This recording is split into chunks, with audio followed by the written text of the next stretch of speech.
Right. So welcome to the deep dive where we kind of take those sources you're curious about and we pull out the core ideas, kind of like a shortcut to understanding. Yeah, like a cheat sheet almost. Exactly, like a Yeah. cheat sheet. And today we are diving into a blog post from April 2022 by T9 Melody. hmm And the title is My Stance as a Parent Towards My Son. Yeah, this piece was actually inspired by an article by Matsui-san, Okay. who is a pretty well-respected parenting blogger. Okay. And it really kind of takes aim at this common parental mindset. Like we understand our kids perfectly, Yeah. and we should be, quick to give advice or sometimes even projecting our own desires on our kids. Right. So T9 Melody, he's pushing back on that, and that's what we are going to dive into today. Exactly. So our mission here is to kind of distill T9 Melody's personal philosophy on raising his son, who was 7 at the time. And hopefully by doing that, we can give you, the listener, some new ways to think about that parent-child relationship. Yeah, absolutely. So one of the first things T9 Melody reflects on is his own childhood desire for adults who could really engage with his, quote, heavy questions, like, those big existential questions kids often have about life. Yeah. And he remembers often feeling dismissed or his curiosity downplayed. Right. And what I find really interesting is his decision to be the exact opposite for his own son. Yeah. He describes aiming to be this, quote, rare character, someone who's always interested in any question his son asks, someone who speaks honestly, even if it's a little bit unconventional, and someone who has the capacity to really engage deeply. Yeah, and this isn't just about having a single conversation. T9 Melody emphasizes the long-term commitment needed here. Right. It's about consistently being truthful, truly listening, not just putting on a facade of interest. Yeah. So building on that, T9 Melody, Yeah. he dives into a really interesting point. The fact that, like, imposing your will as a parent is kind of unavoidable.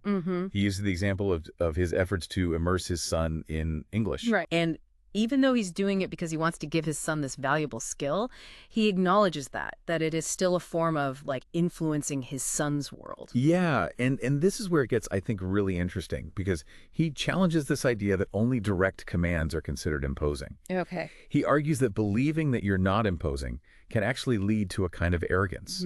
Like, you become blind to the power dynamic that exists between a parent and a child, and how even well-intentioned actions, they can really shape a child's path. So then the question becomes, is all imposition bad? Like, where do you draw that line? Yeah, that's a great question. T9 Melody doesn't necessarily say that all imposition is bad, but rather that acknowledging it, that it exists, helps us maintain a more realistic and a more humble perspective as parents. Yeah. It's not so much about whether you're imposing, it's about being aware that you are. Right.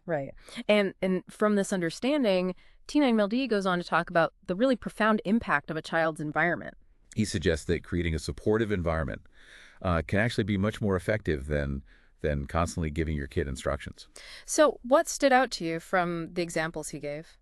Well, he talks about an environment that's rich in opportunities to hear English and speak English, easy access to computers, exposure to nature, having regular conversations as a family, those dinner table conversations, and simply just having parents who read. Right. So it's like all these things that naturally bring books into the home.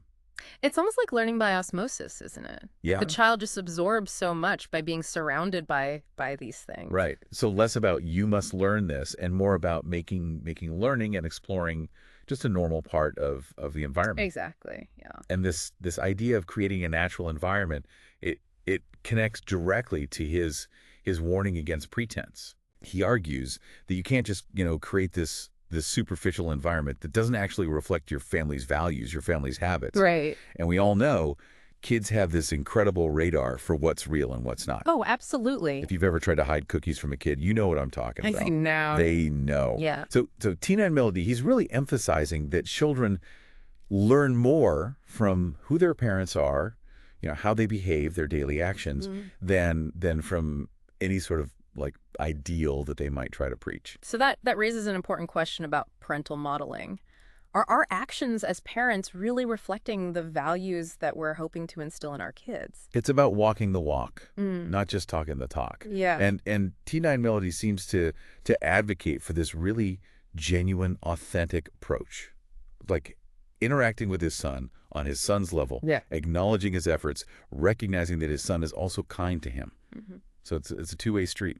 And this leads into this really powerful analogy that he uses, the staircase. He describes parents and children as being on different steps of the staircase, right? Representing their different stages of development and experience. And what I found really striking is his critique of parents who are further up the staircase, and they look down and criticize their kid for not progressing fast enough. Right. He even shares an example of his wife comparing their son's gymnastic abilities to another child, Yeah. and he connects this back to his own childhood and being compared unfavorably by his parents. Yeah. Like this pattern that can really repeat itself Right. if we're not really paying attention. So the key takeaway from the staircase analogy, it's not about judgment, it's about support, right? Yeah. Instead of criticizing from this higher level, T9 Melody suggests that parents should try to descend to the child's level. Good. Meet them where they are, try to understand their challenges, strategize together, offer encouragement, and even demonstrate what the next step might look like. That's a really interesting way to think about it. And this idea of meeting someone where they are, it's not just about parenting. Right. Like it's relevant in mentoring and in managing teams. Absolutely. It's really about understanding someone's perspective. Yeah, and he essentially argues that criticizing from that higher step is really more about the parent's ego than the child's actual growth. Right. It might feel satisfying in the moment for the parent to do that, Yeah. but it's ultimately unhelpful, and he even calls it immature. Yeah. So switching gears a little bit, T9 Melia also talks about his son was in second grade at the time, and he was talking about his son's reaction to having more class time and less playtime. Yeah, and I really appreciated T9 Melody's response here. Instead of dismissing his son's feelings or giving him a lecture about the importance of education, he actually empathized with him. Right. He said that he also believes that there needs to be a balance between learning and play. Yeah, and I think it shows how important it is to just validate a child's perspective, even if it's different from what we as adults might think. Exactly. Like it makes them feel heard and understood. Right. And I think that's so crucial in any relationship. Yeah. Now, this next point, it's pretty thought-provoking. Yeah. T9 LED, he makes this bold statement that adults are more foolish than children in many ways. And this is despite having more knowledge, right? Interesting. So the examples he uses are pretty striking. He talks about adults teaching kids not to bully while they themselves engage in all sorts of bullying, whether online or even in global conflicts. Right. He also talks about adults preaching about environmental protection while simultaneously contributing to its destruction. Well, it certainly makes you stop and think. Yeah. I think his point is about hypocrisy, Right. about the difference between what adults say and what they actually do. Yeah, exactly. He's saying that kids should be able to think critically, that they shouldn't just blindly accept what adults tell them, Yeah. especially if their actions don't match up. Right. So again, it goes back to that idea of authenticity, of leading by example. Yeah. And he actually even mentions being direct with his son about this, telling his son that many adults act foolishly. Wow. And his underlying message that accumulating knowledge doesn't automatically equal wisdom, I think that's something that's really important for all of us to remember. I agree. No matter what age we are. Yeah. It encourages us to look at the world with a more critical eye. Right. So, lastly, T9 LED, he recommends these parenting newsletters written by Matsui-san, Yeah. the person whose article actually inspired him to write his own blog post. Right. And he mentions that he and his wife use those shorter pieces as jumping off points for their own conversations about parenting. And it makes sense. It's much easier to discuss a short article than a whole book. Yeah, it's finding those bite-sized ways to tackle these big topics. Right. So to wrap up this deep dive into T9 Melody's parenting perspective, we've covered some really important themes. The need for genuine curiosity about our children's thoughts and questions, the recognition that as parents we're always going to influence our kids in some way, the power of creating a good environment, and the importance of being authentic in our actions as parents. We also saw how important it is to understand where a child is developmentally. Remember that staircase analogy? Yeah. It's also crucial to validate their perspective, even when it comes to things like school. Mm-hmm. And lastly, we were challenged to look at our own behavior as adults with a critical eye. So here's a final thought for you to chew on. Think about what T9 Emil D has said and consider, What's one small thing that you can do differently in your interactions with the younger people in your life? It could be your own kids, your nieces, your nephews, even younger colleagues.